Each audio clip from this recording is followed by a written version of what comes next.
लखनपुर गांव में अहमद अपने छोटे बेटे साइम और अपनी बहू इकरा के साथ रहता था, जबकि इसका दूसरा बेटा मोहसिन अपनी बीवी रीदा के साथ चंदनपुर गांव में रहता था। एक दिन इसका भाई मोहसिन इनके घर आता है तो साइम कहने लगा, क्या हाल है भैया, और घर में सब लोग ठीक तो हैं? आप लोग भी कैसे हैं? भैया और भाभी, आप काफी दिनों के बाद आए हो, घर में सब ठीक तो है ना? साइम और इकरा हम दोनों ठीक हैं। साइम और इकरा दोनों अपनी भैया और भाभी से बहुत ज्यादा मोहब्बत करते थे, जबकि वो दोनों इनसे बहुत ज्यादा नफरत करते थे।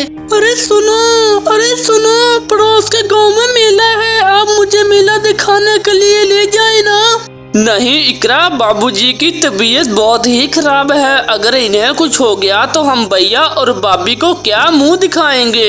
अरे बाबूजी को भैया और भाभी संभाल लेंगे, हम वैसे भी हम कौन सा ज्यादा टाइम लगाएंगे, हमने मेला देखकर फौरन वापस आ जाना है। ठीक है इकरा, मैं भैया और भाभी से बात करता हूँ कि वो बाबूजी को कुछ देर तक संभाल लें।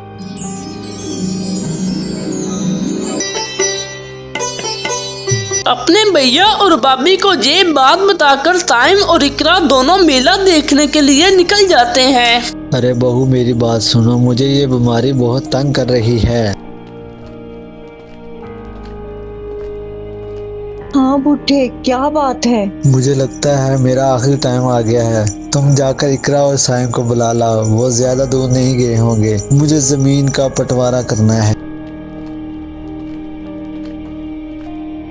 अहमद की बातें सुनकर रिदा फौरन मोहसिन के पास जाती है और उसे कहने लगी, अरे सुनते हो, मुझे लगता है इस बुढ़े के आखिरी वक्त आ गया है। वो अभी भी इस जमीन का बंटवारा करना चाहता है, तुम फौरन इसके पास चले जाओ। ठीक है, मैं चलता हूँ अब। वो दोनों फौरन अहमद के पास आ जाते हैं तो रिदा अहमद से कहने लगी, बाबूजी, मैंने इन्हें दूर दूर तक ढूंढा है, वो दोनों कहीं नहीं मिल रहे। आपको जो कहना है हमें कह दे, हम इनको बता देंगे। अच्छा ठीक है बहू रिदा और साइम, मैंने और तुम्हारी माँ ने 2 मटकों में सोना भर कर छुपा दिया था। वो दोनों मटके मिट्टी के थे। तुम्हारी माँ ने मुझे बताने में मना किया था, इसलिए तुम्हें नहीं बताया। इतना कहते ही अहमद की आंखें बंद हो जाती हैं और वो दुनिया से रुखसत हो जाता है। कुछ देर के बाद इकरा और साइम जब घर वापस आते हैं तो बाबूजी को देखकर कहने लगे, बाबूजी आप हमें छोड़कर क्यों चले गए? बाबूजी हमें माफ कर दीजिए, हम आपकी मौत के वक्त जहाँ नहीं थे।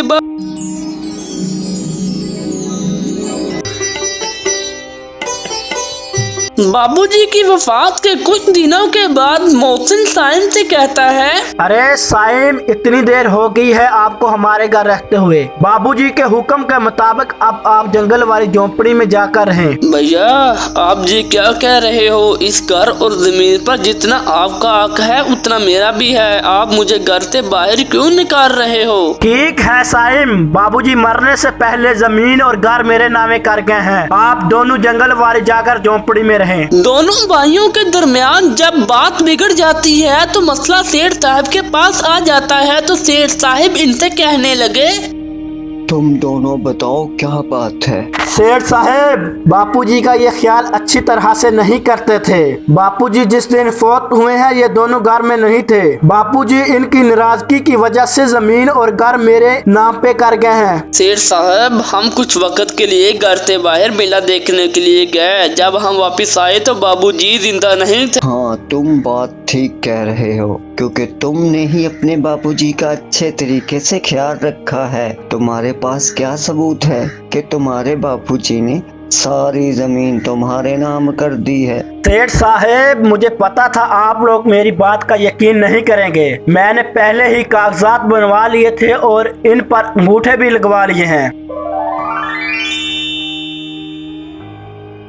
हाँ मौसन ठीक कह रहा है। इसमें लिखा है मैंने अपनी सारी जमीन अपने बड़े बेटे मौसन के नाम कर दी है और जंगल वाली ही झोंपड़ी साइम के नाम है और दोनों अपने अपने घरों में रहें। शेर साहब, मुझे समझ नहीं आ रहा कि बाबूजी ने ऐसा क्यों किया। हाँ साइम, यही तो मुझे समझ नहीं आ रहा। सारे गांव वालों ने देखा है तुम अपने बाबा जी का ख्याल अच्छे तरीके से ही रखते थे, लेकिन अब मैं क्या करूं? कागजात में तो यही लिखा है। अरे सेठ साहब, ये दोनों बापूजी का ख्याल अच्छे तरीके से नहीं रखते थे। साइम, तुम्हें और तुम्हारी बीवी को जंगल वाली झोंपड़ी में चले जाना चाहिए। अब मैं इसमें कुछ नहीं कर सकता। वो दोनों जंगल वाली झोंपड़ी में चले जाते हैं। सफाई करते वक्त साइम और इकरा को 2 मटके सोने से भरे हुए मिलते हैं, जिसे देखकर ये दोनों हैरान और परेशान हो जाते हैं। मैं ये बात जाकर शेर साहब को बताता हूँ।